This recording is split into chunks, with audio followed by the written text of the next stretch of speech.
Europe 1. Et à la une de l'actualité, donc, Donald Trump qui occupe le terrain, qui place ses pions partout. Nous évoquerons l'Ukraine d'ici quelques minutes, mais avant cela, parce que c'était une interrogation, le Hamas allait-il tenir parole? L'équilibre est précaire dans cette trêve, nous dira Sébastien Boussois, qui est directeur de l'Institut géopolitique européen dans un instant, car si 3 nouveaux otages ont été libérés ce matin, Donald Trump exigeait que tous soient rendus à l'État hébreu. Avant de retrouver Sébastien Boussois, nous allons donc sur le terrain, direction Tel Aviv, retrouver le correspondant d'Europe 1, Frédéric Simon. Bonjour Frédéric. Bonjour Lénaïque, bonjour à tous. Alors la Croix-Rouge demandait, on s'en souvient, un transfert digne et privé. Le Hamas et le djihad islamique palestinien n'en ont absolument pas tenu compte, avec une nouvelle fois l'exhibition des 3 otages israéliens sur une scène avant de les libérer à Khan Younes dans le sud de la bande de Gaza.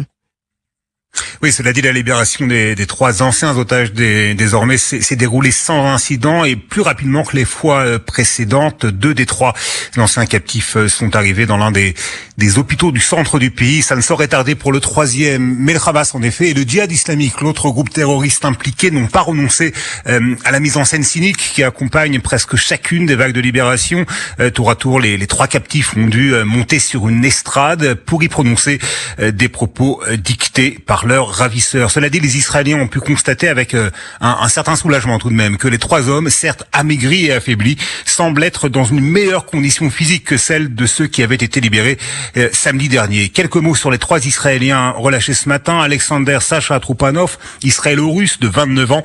Il se dit que Vladimir Poutine avait fait pression sur le Hamas pour qu'il soit relâché le plus rapidement possible. Il avait été kidnappé avec sa mère, sa grand-mère et sa petite amie. Toutes les 3 avaient été libérées en novembre 2023, mais le père de Sacha avait été abattu, ce qu'il ignorait jusqu'à ce jour. Saïd Ekelchen, israélo-américain de 36 ans, a lui appris une bonne nouvelle à sa libération, la naissance de sa 3e fille, qui est venue au monde 2 mois après la capture de son père. Le 3e otage relâché ce matin est Yair Horn, un israélo-argentin de 46 ans. Son frère Ethan, 38 ans, est toujours en détention. Il compte parmi les otages dont la libération n'est pas prévue dans la phase actuelle. Frédéric Simon, correspondant d'Europe 1 à Tel Aviv. Et pour aller plus loin, j'accueille donc Sébastien Boussois, directeur de l'Institut géopolitique européen. Bonjour. Bonjour. Alors, pas de mauvaise surprise à cette heure de la part du Hamas. Tout cela reste encore très fragile ? Mais tout est fragile. Cette trêve est en réalité fragile depuis le début, bien évidemment, parce que cette libération des otages a été tellement l'objet de rebondissements depuis maintenant 16 mois que les familles ont été à la fois terrorisées, que Benjamin Netanyahou n'a pas toujours mis la question des otages comme une priorité. Donc évidemment, chaque vie qui est sauve est une maigre victoire sur le contexte, on va dire, global depuis le début de la guerre, parce que je rappelle quand même que dans les otages qui sont encore détenus, il y a un flou quelque peu artistique entre guillemets sur les personnes qui sont vivantes ou celles qui sont décédées et dont on rétrocédera le corps à un moment ou un autre. Donc oui, effectivement, ces 3 qui ont été libérés, c'est évidemment important. Et on voit à quel point, quelque part, des pays qui ont plus de poids que d'autres parviennent de manière diplomatique à faire peser dans le choix de ceux qui sont libérés. Évidemment, cet israélo-russe ou cet israélo-américain aujourd'hui, ce n'est pas tout à fait probablement un hasard. Et alors, Sébastien Boussois, justement, Donald Trump déclarait il y a quelques jours que tous les otages devaient être libérés aujourd'hui. Est-ce que c'était pas de nature à mettre un peu de l'huile sur le feu ? Non, enfin, je crois pas. Bon, évidemment, Donald Trump n'a pas forcément toujours l'art de la diplomatie. En même temps, il met le doigt sur des choses qui me paraissent souvent assez justes, ou en tout cas d'essayer de faire bouger les lignes pour poser des vraies questions. L'avenir de Gaza, bien sûr, avec ou sans les Gazaouis, peut paraître tout à fait choquant. Mais que faire d'un point de vue concret pour assurer la pérennité de ce territoire qui n'est que source de problèmes à la fois pour les Israéliens, mais également pour les Palestiniens pris sous le joug du Hamas. Et ses propos sur la libération des otages a été sujet à beaucoup plus d'ambiguïté et de réflexion. On ne sait pas au fond s'il parlait évidemment de l'ensemble des otages restants, y compris ceux qui seraient décédés, ou les fameux quotas d'otages qui étaient prévus dans l'accord. Alors Donald Trump est un animal politique que vous décortiquez, Sébastien Boussois, dans votre ouvrage. Donald Trump, le retour, c'est chez Mareuil. Est-ce que sa façon de faire un peu brusque est malgré tout efficace ?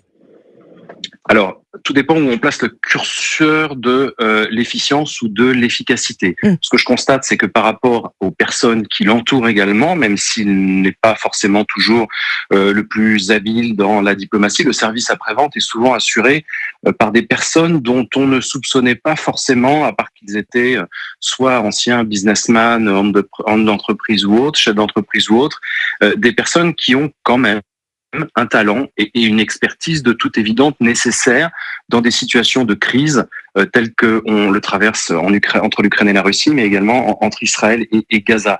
Serge Witkov, qui était au départ effectivement dans l'immobilier, dans le business, se retrouve propulsé, envoyé spécial, émissaire spécial de Donald Trump, et il est à l'origine de cette pression maximale voulue et imposée par Trump de la libération des premiers otages la veille ou l'avant-veille de l'investiture de Donald Trump, et les personnes qui l'entourent, que ce soit Kellogg sur l'Ukraine, que ce soit Pete Hegseth sur la défense, ou que ça soit Marco Rubio, ont de toute évidence une expérience et un talent pour porter la voix du chef, si je puis dire.